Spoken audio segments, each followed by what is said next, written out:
Ben with Super Pump Podcast with 5 things to a successful trekking or walking safari that also apply to business. The first thing is wear appropriate attire. When I go out on safari, I've got the green pants on. I've got this kind of granite looking shirt, which these are all granite rock outcroppings, so it matches. Now, the thing I'm screwing up on is these bright blue shoes. Should not be wearing those. These stand out. Luckily, the grass, as you can see, is ankle height all the way up to knee height. I can get away with that one. It's the same thing in the workplace. Dress appropriate to your workplace. I don't care if you're a t-shirt and flip-flop guy. If your business is a suit type guy, you better get on a suit. Second thing is, when we go out trekking in these plains, we're silent.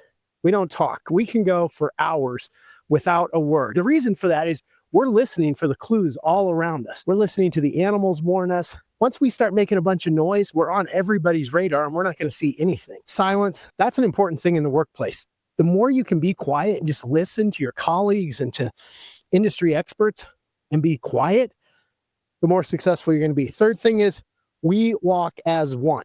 They call it keeping the shape here, but basically there are 4 people in our group. We literally walk lockstep like a marching band or like a good precision military group. To an animal looking at us, we look like one big thing with 8 legs. And that's important. We look bigger than we are. So many companies I see, you got 100 people running 100 different directions and they look just scattered and they don't scare anybody. Whereas when you have a company or a workplace where everyone's working in the same direction, it really is impactful. The whole is greater than the sum of its parts. Fourth thing is everybody's got to be on the lookout. You have a guide leading the group, right? He's cruising along. He's looking mainly straight ahead. But then there's the other people. If the guide's looking ahead, the person in the second spot might be looking to the left. The person in the third spot should be looking to the right. And then the guy in the back is kind of looking behind you. Let's say you're tracking elephants off to this side, right?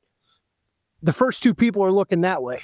The last 2 better be looking this way to make sure there's not buffalo that are mad that you're in the area and are going to start stampeding you, or lions or other things. It's the same thing in business. You have a leader who's setting a vision, right?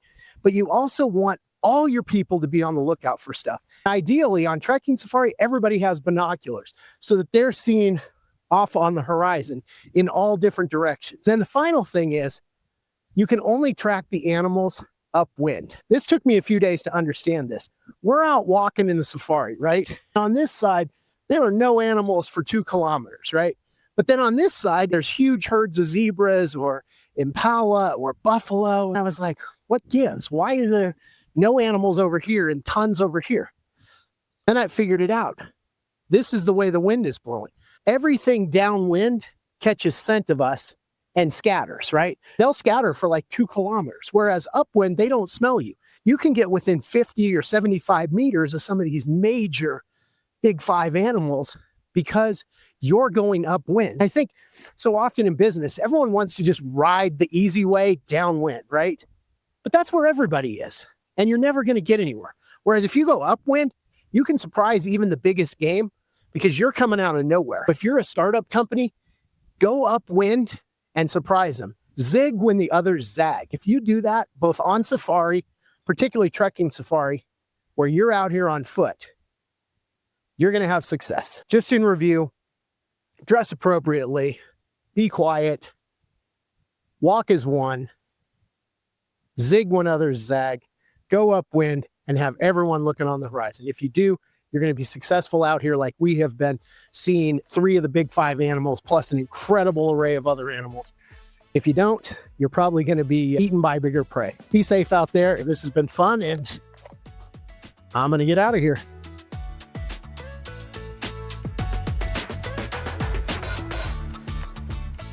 If you've ever dreamed of pressing pause and rediscovering what makes your heart sing, I invite you to follow along on our YouTube channel or on Super Pumped Life on Spotify or Apple Podcasts. I'll be posting every day, not only a podcast, but updates, stories, bonus coverage, and reflections through this super pumped adventure. If you're one of our awesome audio-only listeners, I would encourage you to go over to YouTube to see the incredible video footage of all that is going on in this 40-day super pumped adventure in the wilderness. Thanks for joining me today, and I will see you tomorrow.